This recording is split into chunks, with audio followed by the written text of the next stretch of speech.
My mom sold her house and traveled the world, but now she's broke and wants to move in with me and my fiancé. I offered to help her financially, but she got mad and called me selfish, and now the family is on her side.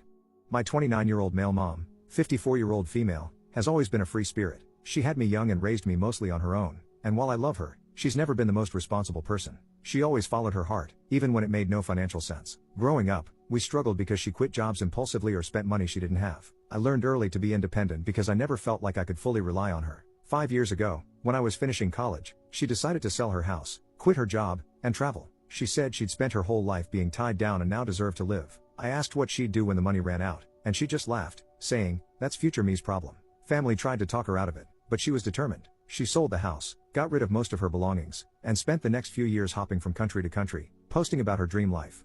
Well, future her's problem has arrived. A few months ago, she called me, sounding anxious. She admitted she was broke and had no place to go. She asked to stay with me and my fiancé, 28-year-old female, for a little while until she figured things out. The problem?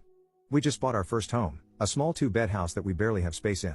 We're also planning our wedding and looking forward to finally building our own life. I told her I was sorry, but she couldn't move in. I offered to help financially for a bit, maybe cover rent for a cheap apartment, but she got really upset. She said I was selfish and ungrateful, that she sacrificed everything to raise me, and now I was abandoning her. She told me that family helps family, and I was acting like a stranger. I reminded her that she ignored everyone's warnings and that I shouldn't have to put my life on hold for her choices. She started crying, saying I didn't understand how hard it was to be alone and broke at her age. That part made me feel guilty because I do get that she's scared and struggling, but at the same time, I can't keep saving her from herself. Now, family members are reaching out, saying she's my mother and I owe it to her. My fiancé supports my decision but feels bad too. Am I the butthole for refusing to let my mom move in after she gambled her entire future away?